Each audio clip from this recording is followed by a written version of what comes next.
Саламатсыздар бир туугандар. Кандайсыздар? Иса тирилди. Иса тирилди. Иса тирилди. Амин. Иса чындыгында тирилди. Тирүү Иса биздин ичибизде жашайт. Ага даңк, алкыш болсун. Бүгүнкү майрам бүтүндөй дүйнө жүзүндө майрам болуп, Исанын ысмы, Кудай Атабыздын ысмы даңкталып атат. Бүгүн ошол Кудайдын элине кошулуп, Кыргызстанда теңир жыйынында даңктап атабыз. Кудайга даңк. Эми негизи эле кыргыз элине Пасак деген майрам 90-жылы эле келди. 90-жылы келгенден кийин деле жыйындагылар көп деле түшүнө алган жокпуз. Бирок мен эми өзүм айылдыкмын. Айылда көп нерсени деле билген эмеспиз. Бирок шаардагылар боелгон жумуртканы көрүп калса керек. Боелгон ар түздөгү боекторду, боелгон жумуртканы жеп та калсаңар керек, туурабы? Ким жеди эле? Баардыгыбыз эле жептирбиз. Кудайга даңк. Эми бүгүнкү майрамдын аты Пасах майрамы, же болбосо тирилүү майрамы да. Пасак деген сөз кайдан келген? Эмне деген сөз? Пасак деген сөз ыйык жазууну ачканда эле эң биринчи жолу чыгуу 12-бөлүм 11-аятта кезигишет да, Пасак деген. Эми Пасак деген сөздүн мааниси эмне? Ошол жерде билгендерибиз бар, билбегендерибиз бар. Пасак деген сөз өтүп кетүү. Же болбосо кыя өтүп кетүү деген маанини билдирет да. Бул кайдан келип чыккан? Эгерде эски Осуятты карасак, ал жерде Чыгуу 12-бөлүмдө Теңир Муса менен Аарунга мындай деп айтат. Израиль элиндеги ар бир үй бүлө мүчөсүнүн санына жараша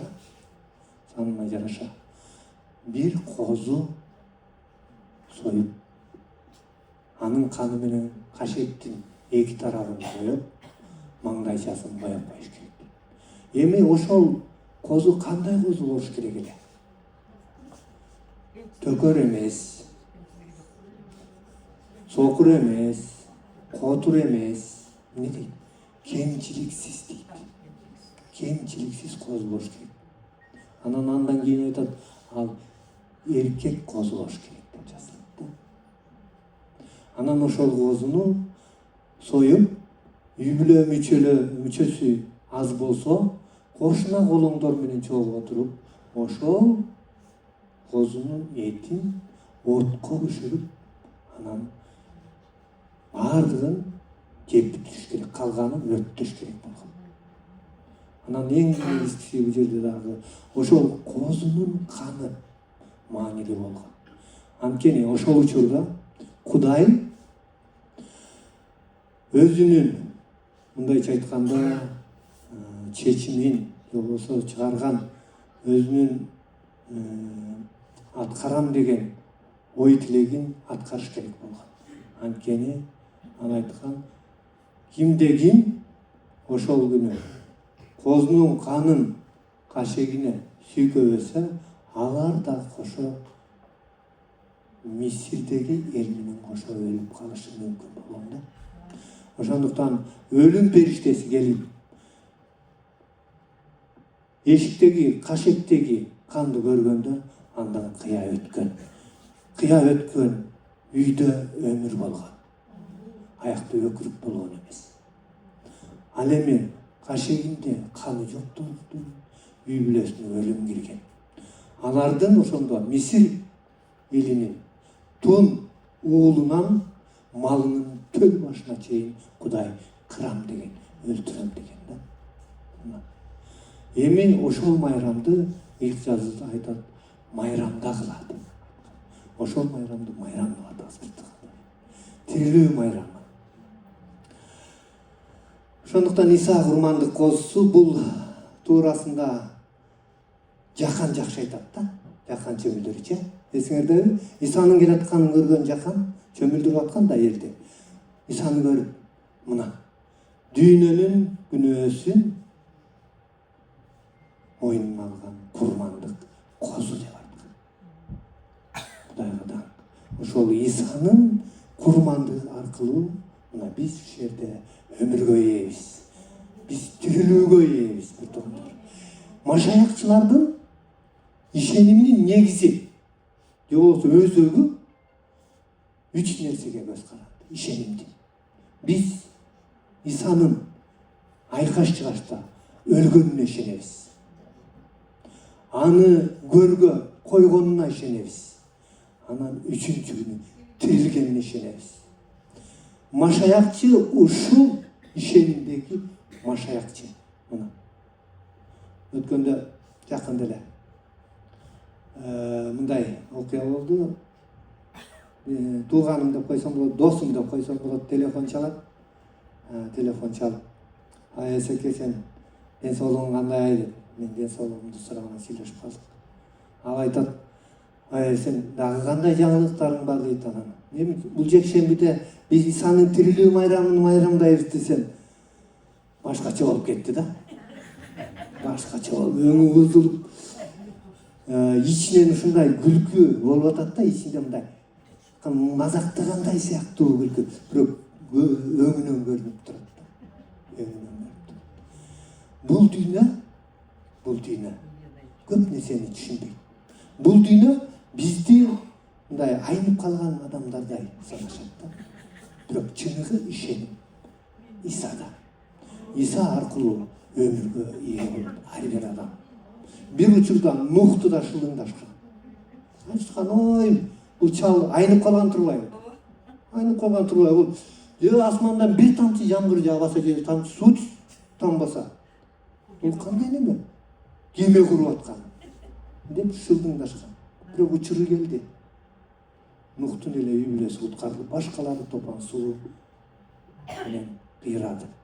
Азыр да бир туугандар, биз үчүн эгер кимдир бирөө күлүп атса, биз ошол адам үчүн сыйынышыбыз керек. Анткени ал эмне кылып атканын билбейт. Кудайгадан бир туугандар,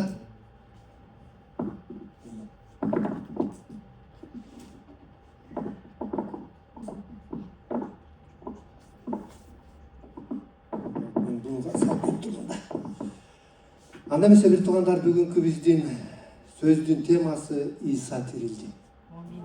Иса тирилди. Тирилген Иса биздин ичибизде жашайт. Амин. Бүгүнкү биздин окуй турган аят, негизги окуй турган аяттар бул Матайдан болгон жакшы кабар 27-бөлүм 62-ден 66-га чейин жана андан уламсы 28-ди толук окуйбуз. Бул жерде мындай деп жазылган. Өткөндө Исаны айкаш чыгачка кадаганын окуганбыз. Эми аны көргө коюшкан. Көргө коюлгандан кийинки окуя бул мындай деп башталат экен. Эртеси ишемби күнү башкы ыйык кызмат кылуучулар менен фарисейлер Пилаттын алдына чогулуп мындай дешти. Мырза, жанагы алдамчы тирүү кезинде 3 күндөн кийин тирилем деген эсибизге түшүп жатат. Ошондуктан мүрзөнү 3 күн кайтарууга буйрук бер. Шакирттери түн жамынып келип, сөөгүн уурдап кетип, элге ал өлүп кайра тирилди деп айтышпасын. Ошондо бул акыркы калып, мурункудан да жаман болот. Пилат аларга сакчыларды алгыла да барып каалаганыңардай кайтарып алгыла деп койду. Алар барып ташка өр басты да мүрзөнүн жанына сакчыларды коюшту. Ишемби күнү өткөндөн кийин жуманын 1-күнү таң заардан Магдалалык Мариям менен башка Мариям мүрзөнү көргөнү келишти. Ошол учурда катуу жер титирөө болду. Анткени теңирдин периштеси асмандан түшүп келди. Ал мүрзөнүн оозундагы ташты жылдырып, таштын үстүнө отурду. Анын көрүнүшү чагылгандын жаргындай, кийими кардай аппак эле. Күзөттө тургандардын үрөйү учуп, сенейип катып калышты. Периште болсо аялдарга мындай деп кайрылды: коркпогула, айкаш жыгачка кадалган Исаны издеп жүргөнүңөрдү билем. Ал бул жерде жок. Өзү айткандай, ал тирилди. Келип, аны жаткан жерин карап көргүлө. Анан тезирээк барып, анын шакирттерине: ал өлүп кайра тирилди. Ал силерди Галилеядан тосуп алат. Аны ошол жерден көрөсүңөр деп айткыла. Силерге айтаарым ушул. Аялдар мүрзөдөн шашкан бойдон чыгышты да, ары коркуп, ары аябай кубанып, шакирттерге кабарлаганы чуркап жөнөштү. Шакирттерге кабарлаганы бара жатышканда Иса алардын алдынан чыгып: салам деди. Алар жакын келип Исанын бутун кучактап жыгылып, ага таазим кылышты. Ошондо Иса аларга: коркпогула, барып менин бир туугандарыма кабар бергиле. Галилеяга барышсын, алар мени ошол жерден көрүшөт деди. Аялдар жолдо бара жатканда кээ бир сакчылар шаарга келип, болгон өткөн окуянын баарын башкы ыйык кызмат кылуучуларга айтып беришти. Башкы ыйык кызмат кылуучулар аксакалдар менен кеңешип, аскерлерге көп акча беришти да мындай дешти: силер биз уктап жатканда шакирттери келип, анын сөөгүн уурдап кетишти деп айткыла. Эгерде бул кабар башкаруучуга жетсе, биз аны ынандырып, силерди чатактан куткарып алабыз. Аскерлер акчаны алышты да, алардын айтканындай кылышты. Ошол сөз бүгүнкү күнгө чейин жүйүттөрдүн арасында айтылып келет. 11 шакирт Иса буйругандай Галилеяга барып, тоого чыкты. Алар Исаны көргөндө ага таазим кылышты. Кээ бирөөлөрү болсо шектеништи дейт. Ошондо Иса аларга жакын келип мындай деди: асмандагы жана жер үстүндөгү баардык бийлик мага берилди. Баргыла да баардык элдерди мага шакирт кылгыла. Аларды атаул жана ыйкулуктун атынан сууга чөмүлдүргүлө. Силерге буйругандарымдын баардыгын аткарууну аларга үйрөткүлө. Бул дүйнөнүн акырынан чейин баардык убакта мен силер менен болом. Амин.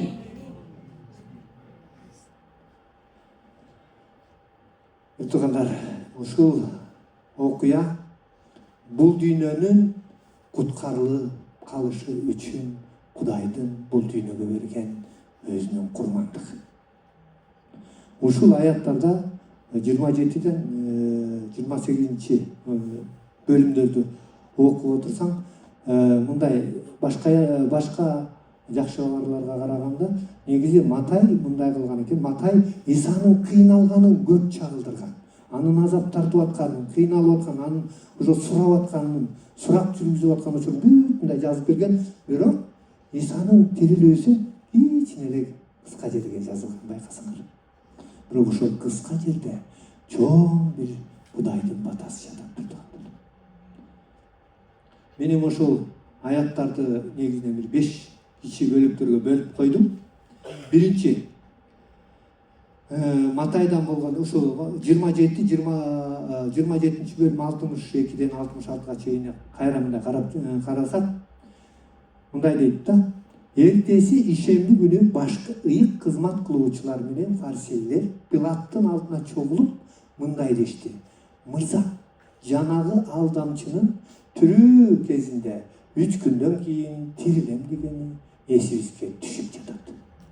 Ошондуктан мүрзөнү 3 күн кайтарууга буйрук берди. Шакирттери түн жамылып келип, сөөгүн уурдап кетип, элге ал өлүп кайра тирилди деп айтышпасын. Ошондуктан бул Ошондо бул акыркы калп мурункудан да жаман болот. Пилат аларга сакчыларды алгыла да барып каалаганыңардай кайтарып алгыла деп койду. Алар барып ташка мөөр басты да мүрзөнүн жанына сакчыларды коюшту. Башкы кызмат кылуучулар менен фарисейлер мүрзөнү мындайча айтканда бекитти, сакчыларды коюшту. Алардын максаты ошол убактагы дин төбөлдөрүнүн максаты чындыкты жабыш керек болгон да. Дин төбөлдөрү ошол Израиль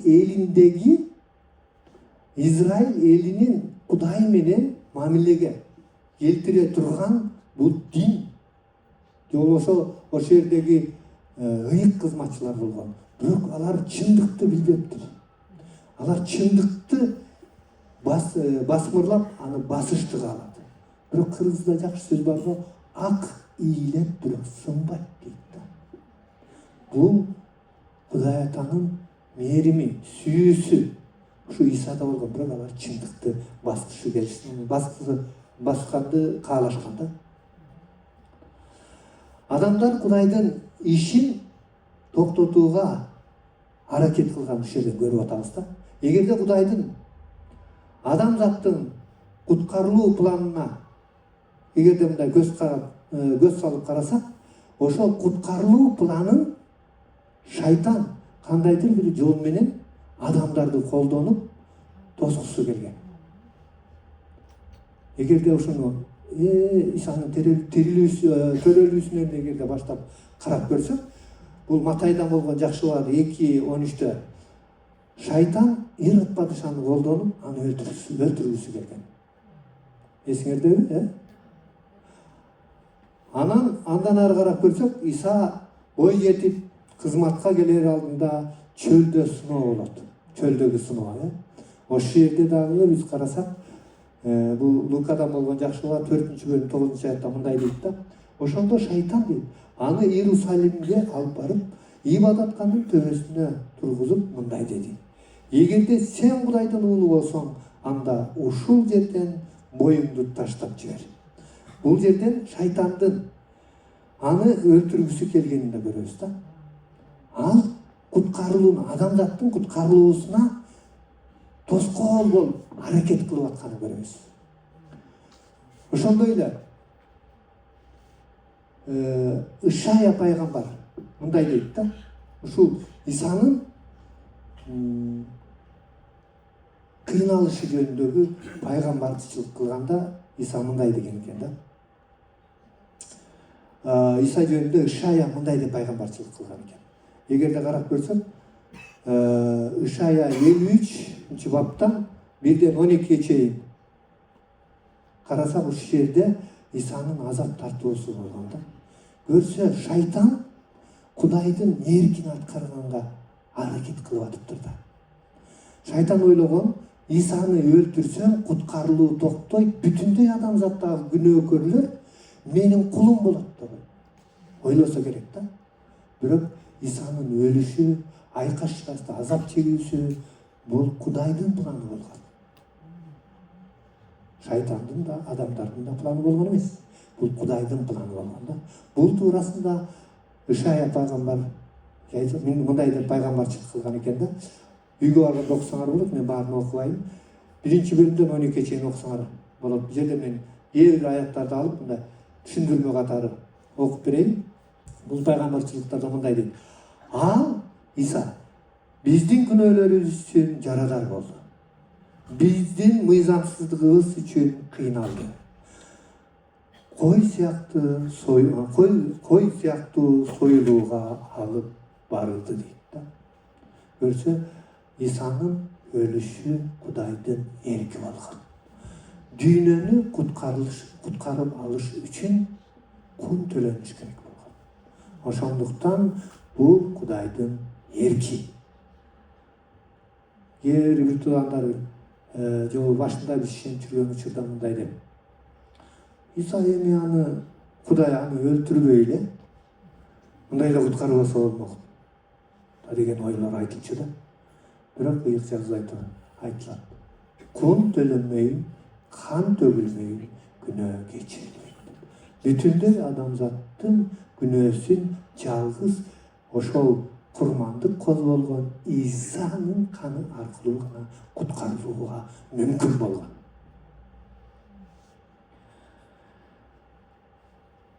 Ошондуктан Кудайдын планын эч ким, эч нерсе токтото албайт. Ошол Кудайдын планынын негизинде силер жана мен ушул жерде отурабыз. Өмүргө ээ болуп. Ошонун негизинде биздин ысмыбыз өмүр китебине жазылды. Биз бактылуубуз турган. Бири-бириңерге Иса тирилди дегилечи.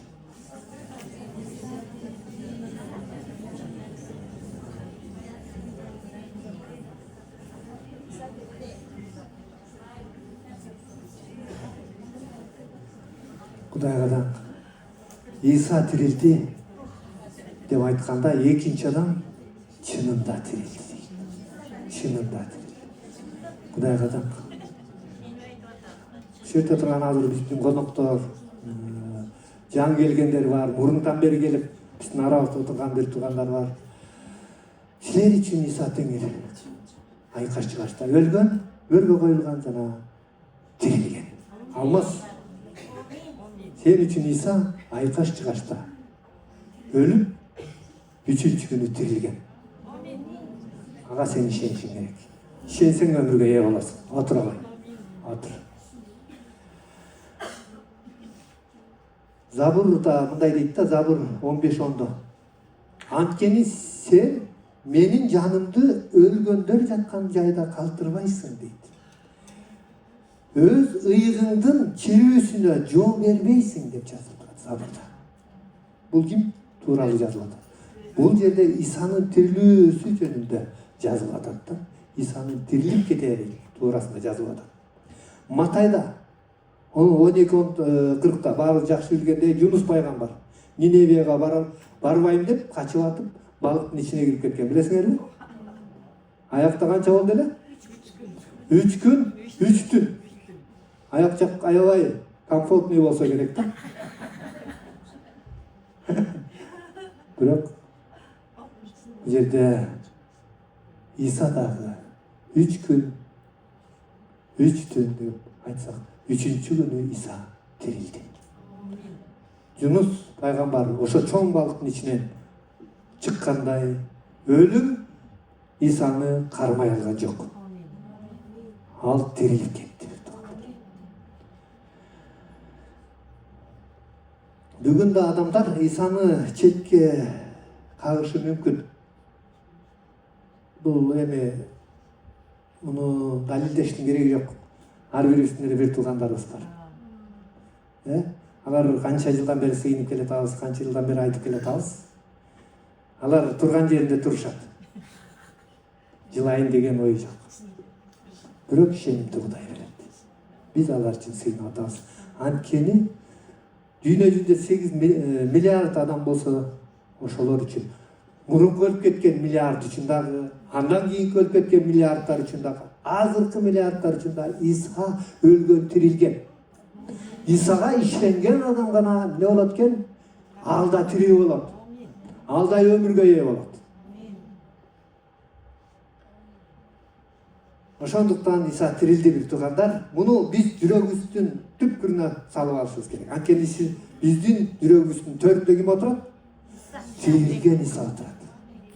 Ошондуктан бизди бул дүйнөнүн өлүк нерселери өзүнө тартпаш керек. Анткени бул дүйнөнүн өлүк нерселери ошол Жунус отурган балыктын ичинде. Кээде биз ошол жактан комфорт издейбиз да. Дүйнөдөн комфорт издейбиз биз. Бирок бул дүйнөдө комфорт жок. Биздин үй жайыбыз асманда. Биз бул дүйнөгө келген кимбиз? Келгенбиз. Эмне үчүн келдик эле биз? Кудайдын даңкы үчүн келгенбиз. Биз эмне үчүн келгенбиз? Бүгүн кечки тамак болот. Ошол жерде Корунтуктарда мындай деп жазылат. Ал келгенге чейин дейт, силер анын өлгөнү тууралуу жарыялайсыңар дейт. Иса бул дүйнөдө баардык кереметтердин баарын кылып, өлгөндөрдү тирилтип, сукурларга көз берип, төкөрлөрдү бастырып, шалдарга мындайча айтканда бут берген Иса ошентип кереметтерди жасап, жакшы иштердин баарын жасап, анан өлүп, кайра тирилбесе, биздин отурганыбыз бекер. Бирок биз ишенебиз, ал тирилди. Анын тирилүүсү биздин жашообуздан көрүнүп атат. Биздин жашообузда Исанын тирилүүсү бар. Амин. Ошондуктан бир туугандарым, Исанын тирилүүсүн бирөөлөр күлкү сыяктуу кабыл алышы мүмкүн. Бирок Исанын тирилүүсү биз үчүн чындык. Ошондуктан эгерде бир туугандарыбыз биздин Иса тирилди десек, тирилген Иса жөнүндө айтсак, алар күлүшсө, аларды биз түшүнүшүбүз керек. Аларды да Иса сүйөт. Иса алар үчүн дагы айкаш чыгашты. Курман болуп, алар үчүн тирилген. Кудай даңкталсын. Экинчи, бул Матайдан болгон жакшы кабар, ошол эле. Матайда 28, 1-ден 4, азыр дегенбиз 27-ни окудук, а 28, 1-ден 4-кө чейин. Кудай тоскоолдуктарды жок кылат. Кудай тоскоолдуктарды жок кылат. Бул жерде мындай дейт: ишемби күн өткөндөн кийин, жуманын биринчи күнү таң заардан Магдалалык Мариям менен башка Мариям мүрзөнү көргөнү келишти. Ошол учурда катуу жер титирөө болду. Анткени Теңирдин бир периштеси асмандан түшүп келди. Ал мүрзөнүн оозундагы ташты жылдырып, таштын үстүнө отурду дейт. Анын көрүнүшү чагылгандын жарыгындай, кийими кардай аппак эле. Күзөттө тургандардын үрөйү учуп, сенейип катып калышты дейт. Ошол убакка карап, ошол окуяга мындай өз чатыр ойлонуп көрсөк, биз могу жерде периштелерди көргөндөр барбы? Ошол сакчылар көрүптүр да. Ошол сакчылар көргөндө, сакчынын милдети эмне эле? Кайтарыш керек болчу. Сакчы эмне? Коркуш керекпи? Ал коркпош керек да. Бирок могу жерден көрүп атабыз да. Аларды калтырак басты, сенейип катып калды дейт да. Коркунуч буту колду тушайт экен да. Өзгөчө Кудайдын колу түшүп келсе. Биз кээде мынтип сыйнабыз: Кудайым, бизге мага көрүнүп койчу дегендей көрүнчү болсо, билбейм эмне болот. Бул жерде Кудай ыйык. Кудай жараткан күндү тике карай албайсың. А Кудайдын өзүн кантип карайсың? Кудай керемет. Ошондуктан бул жерде ошол кароолдо тургандарды түшүнсө болот да. Мен мындай карап көрдүм да, бул коркунуч. Илим катып калгандарды эмеден карасам, мындай дейт да. Мунун аныктамасы бар экен. Мындай дейт. Бул коркуп катып калган адамга мындай илимде мындай аныктама бар экен да. Аны мен кыргызча эле котолуп койдум. Мындай дейт: күрөш же качуу реакциясы дейт. Күрөш же качуу реакциясы деп аталат. Кээ учурларда качууга да, күрөшүүгө да мүмкүн эмес деп баалап, денени убактылуу тоңдуруп катытып коет дейт да. Анткени дене коркунуч бул адамды, жана мен айткандай, тушайт экен да. Ошондой абалда, ошол жердеги кароолдо тургандар ошондой абалда калды. Бул жерде Кудайдын керемети келип түштү. Негизи Исанын тирилип кетпеши үчүн, эгерде могу фарисейлер менен ыйык кызматчыларды карасак, алар ишенген 3 нерсе бар болуптур да. Исаны казанактан чыгып кетпеши үчүн, жана көрдүм, оозунан чыгып кетпеш үчүн эң биринчи тоскоолдук алар аны өлдү дешкен. Бүгүн уурдап кетет деп ойлоп атат. Бирок ошондо карап көрсөк, эң алардын мындай таянганы ошонун оозундагы чоң таш болгон экен да. Чоң таш. Андан кийин мамлекеттик мөөр печать болгон. Үчүнчүсү ошол жерде күзөттү турган. Мына 3 нерсени менен Исанын тирилүүсүнө мындайча айтканда бөгөт коем деген экен. Бул адамдык акыл экен да. Адам ушинтип ойлонот экенбиз биз. Биз көрүнгөн нерселер менен кандайдыр иш аракет кылат экенбиз. Бирок Кудай кереметтүү Кудай. Ал керемет жасады. Адамдар койгон таштарды Кудай өзү алып салды.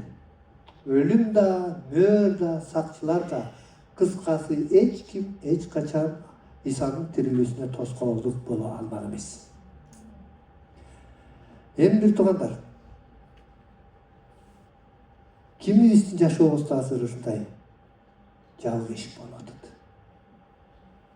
Биздин алдыбызда үй бүлөдө болобу, ден соолукта болобу, адамдар менен мамиледе болобу, үй бүлөлүк мамиле, балдар менен, аял менен күйөөнүн ортосунда, туугандар менен болгон мамиленин ортосунда биздин алдыбызда кандай таштар турат? Биз мүмкүн эмес деген таштар турушу мүмкүн да. Бул чечилбейт, бул ташты ким алып салат? Бирок Кудай алып салат бир туган. Эгерде сен ошентип ойлонуп аткан болсоң азыр, сенин алдыңдагы таш Кудай үчүн эч нерсе арзыбаган нерсе. Кудай алып коет. Кудайга так. Эгерде кандайдыр бир жашооңордо мамлекет тарабынан кандай мөөр басылып, эми болбойт го деген учурда да ошол мөөрдү алып сала турган Кудай бар. Жокко чыгарат. Эгерде келаткан жолуңдагы эшик жабык болсо, билип кой, артыңдагы эшик ачык. Капталыңдагы эшик ачык. Сенин жашооңдогу жабык эшиктин баары тең Исанын үстүнөн ачык. Муну кабыл. Кудай батасын берсин ар кимибизге. Үчүнчү, бул 5-аяттан 7-аятка чейин кубанычтуу улуу кабар же сүйүнчү ал тирилди. Билесиңер бир туугандар, мен убакыт деле бар. Матай 5-5-тен 7-ге чейин мындай деп жазып турат. Периште болсо аялдарга мындай деп кайрылды: коркпогула, айкаш жыгачка кадалган Исаны издеп жүргөнүңөрдү билем. Бул жерде жок. Өзү айткандай ал тирилди. Ал тирилди бир туугандар. Келип анын жаткан жерин карап көргүлө. Анан тезирээк барып, анын шакирттерине ал өлүп кайра тирилди. Ал силерди Галилеядан тосуп алат. Аны ошол жерден көрөсүңөр деп айткыла. Силерге айтаарым ошол дейт. Исанын тирилгени тууралуу эң биринчи сүйүнчү кабарды ким айтыптыр? Периште айтыптыр. Адамдар эмес, периште айтыптыр. Ал тирилди деп. Андан кийинкилер кимдер? Аялдар. Аякта 12 элчи жок. Аялдар жүрөт да биздин. Кудайга күмбөзгө барышыптырдалар. Ойлойм да, эми күмбөздүн оосундагы чоң таш бар да.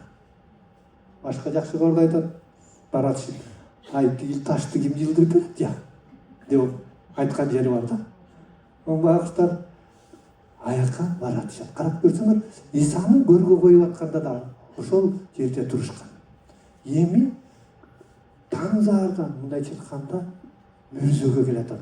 Таштын жылдыра албаарын алар билет, бирок келатчы. Көрсө мындай экен да, бир туугандар.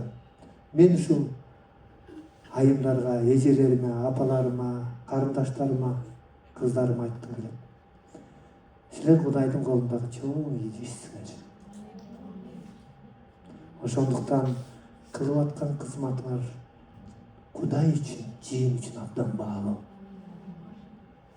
Кудай силерге батасын берсин. 12 апостол ошол учурда кайда эле? Ооба, бирөөнөн башка. Алар бекинип алып отурушкан, билесиңерби? Бекинип алып отурушкан. А бирок биздин кыздарыбыз баратат. Кудай атанын кыздары. Ошондуктан Кудай силерге батасын берсин. Кудай жетектесин биздин алтындай болгон кыздарыбыз, Кудай атанын сүйүктүү кыздары. Кудай ата силер аркылуу Исанын тирилгени тууралуу жарыялайт. Кудай силерди колдонот. Ал бул жерде жок, ал тирилди. Бул жакшы кабарды өзөгү. Биз туугандар, бул жана мен жогоруда айтып кеткендей элечи, жакшы кабарды сен айтыш үчүн бирөөлөр айтат, жаман кабарды айт деп айтат го. Ошентип айтат. Жакшы кабардын өзөгү, же болбосо жүрөгү тирилүү. Иса тирилбесе, биз жакшы кабар таратмак эмеспиз. Иса тирилбесе, 12 элчи жакшы кабар таратмак эмес. Алар өзлөрүнүн жашоосун, өзлөрүнүн өмүрүн тобокелге салмак эмес. Алар тобокелге салды. Бир жакандан башканын баардыгы тең ишеним үчүн иши колдуу болуп өлүшкөн. Ишеним үчүн. Жакан болсо майга куурулуп, ошол жактан да төрөө калып, Патмоска барып, ошол жерде аянды жазган. Мына Кудайдын бүт адамзатты сүйгөнүн ошол жерден көрсөк болот. Ошондуктан жакшы кабардын өзөгү бир туугандар, Исанын тирилүүсү. Жакшы кабар айтып келе атабыз да, баарыбызда мен ушуга сөзгө аралжы. Бир туугандар, 10 апрелде биз жакшы кабар айтуу, 4 руханий мыйзам аркылуу айтуу үчүн мындай окутуу үйрөтөлүк деп атабыз. Бул да кулактандыруулар айтылат. Ошого мындай силерге азыртадан айтып коеюн да. Ошол жакшы кабарды айтып атканда сөзсүз Исанын тирилүүсү айтылыш керек. Исанын тирилгени жөнүндө жакшы кабар айтылбаса, ал жакшы кабар эмес, бир туугандар. Амин. Анткени бул дүйнө тирилүүгө муктаж. А өлүк жерде тирүү биз өмүр алып барышыбыз керек. Ал өмүрдү биз Исадан алганбыз. Амин.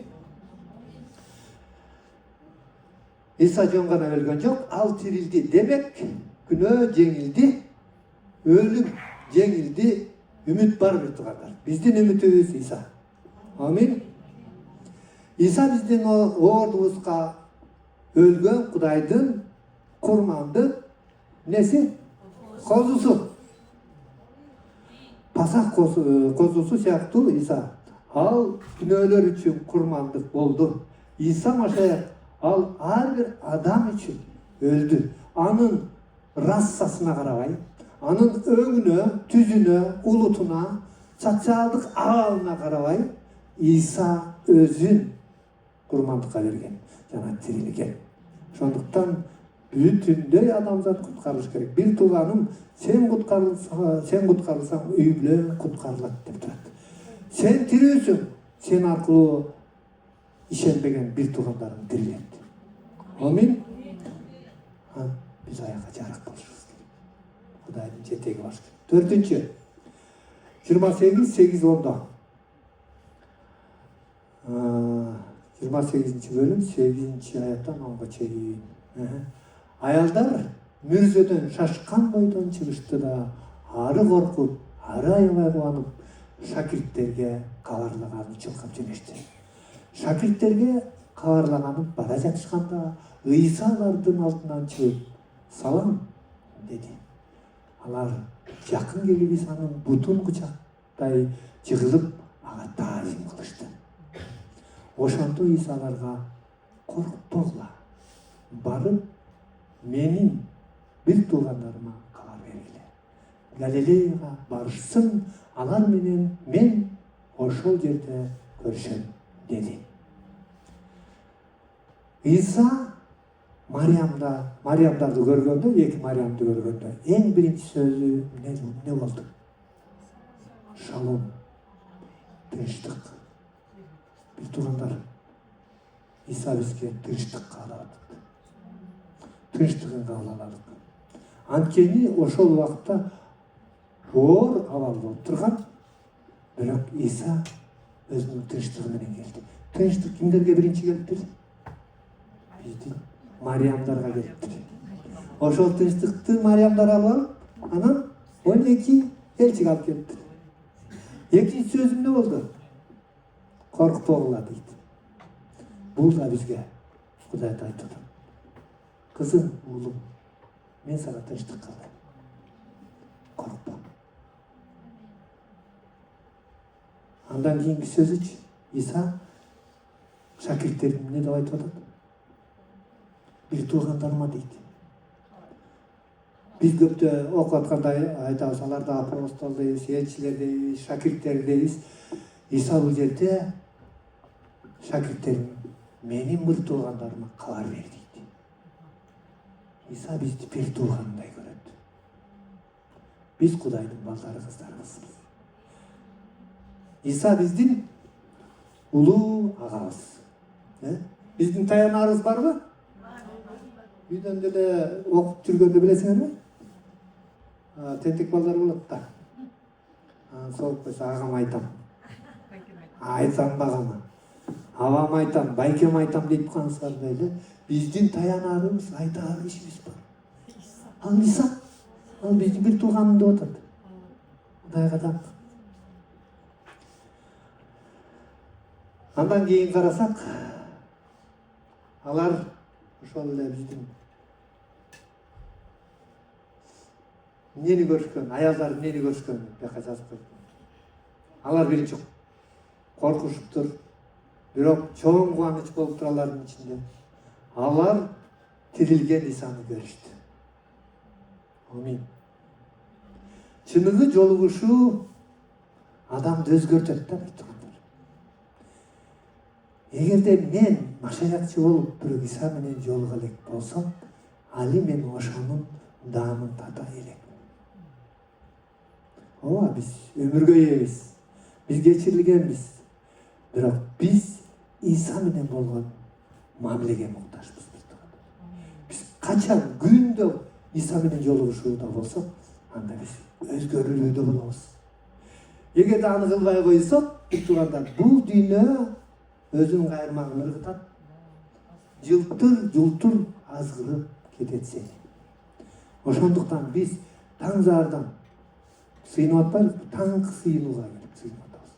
Кудайым, сенин алдыңа келдик. Сен бизге батаңды бер. Сенсиз бул дүйнөдө биз эч нерсе кыла албайбыз деп келип атабыз. Ошондуктан бир туугандарым, теңир менен жолуккан адамдын жашоосунда өзгөрүү болот. Биз теңир менен жолуктук беле? Коңар деп айтып болачы, ким Иса менен жолукту? Сен өзгөргөнсүң бир туугандарым, сен ыйыксың.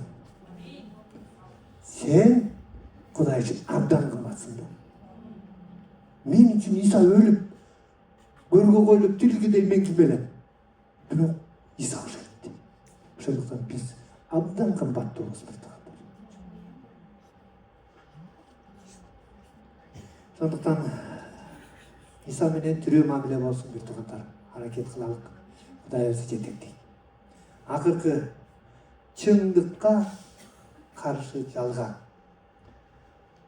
Чындыкка каршы жалган.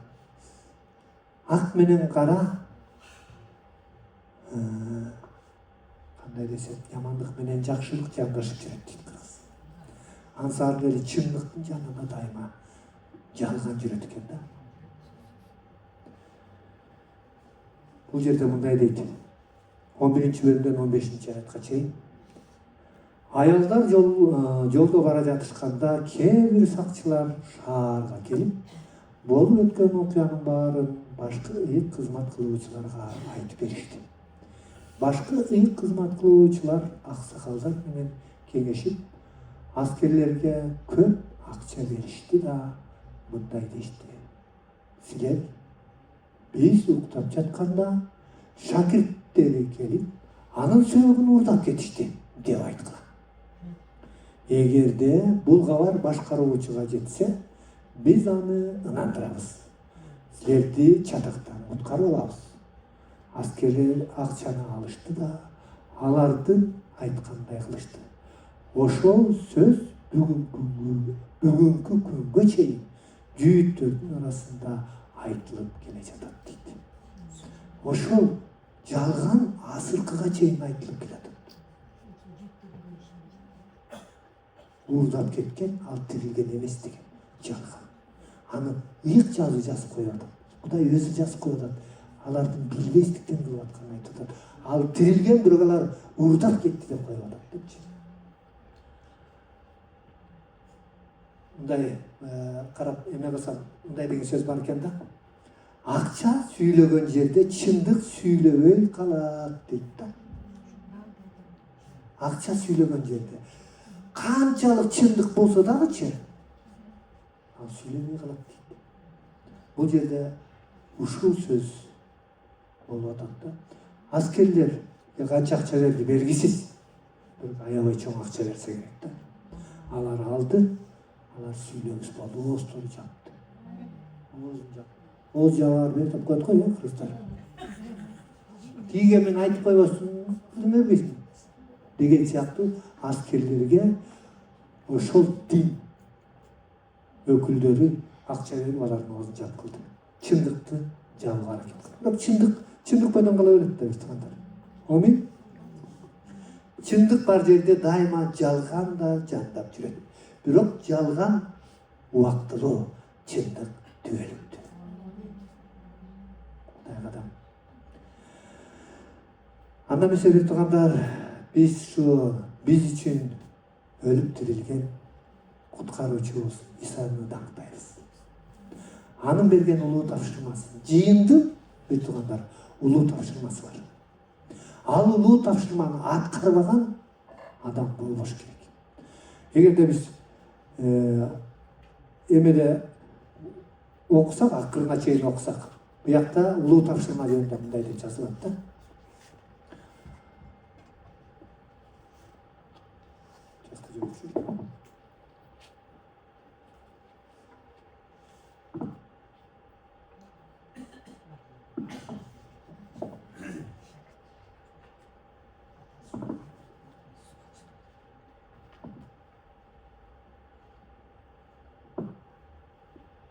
Және жас чарп едім бе?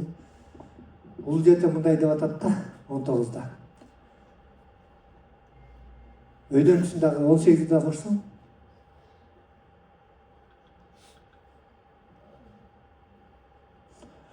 Он bir шакирт Исаны буйргандай Галилеяга барып тоого чыкты. Алар Исаны көргөндө ага таазим кылышты. Кээ бирөөлөрү болсо шектеништи. Биртугандар, ушул жерде отурабыз.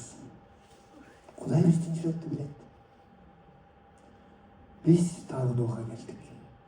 Бирок кээде бизде шектенүү да болот экен да. Болобу силер шектенүү? Шектенүүнү жашагандар барбы? Кудай ата жардам берсин бизге. Андан ары. Ошондо Иса аларга жакын келип мындай деди. Ушул абдан бизге керектүү. Кудай атанын сөзү, улуу тапшырма. Асмандагы жана жер үстүндөгү баардык бийлик мага берилди. Баргыла да баардык элдерди мага шакирт кылгыла. Аларды ата, уулу жана ыйык рухтун атынан сууга чөмүлдүргүлө. Силерге буйругандарымдын баардыгын аткарууну аларга үйрөткүлө. Бул дүйнөнүн акырына чейин баардык убакта мен силер менен болом. Амин. Мына Иса вада берет. Тияктыкы да, бияктыкы да баары менин колумда. Асмандағы бийлик дагы, жердегі бийлик дагы бүт. Тозоктун ачкычы да, бейиштин ачкычы да менде. Мен альфа жана омегамын, мен башталышымын жана аягымын дейт Иса. Ал мен силерди өмүрүңөрдүн акырына чейин мен силер менен болом. Ушул убадага ишенип, анын айткан улуу тапшырмасын аткарган жыйын болобуз. Амин. Кудайга. Дагы бир жолу туугандар, Иса тирилди. Иса тирилди. Иса тирилди. Амин. Ал чындыгында тирилди. Амин.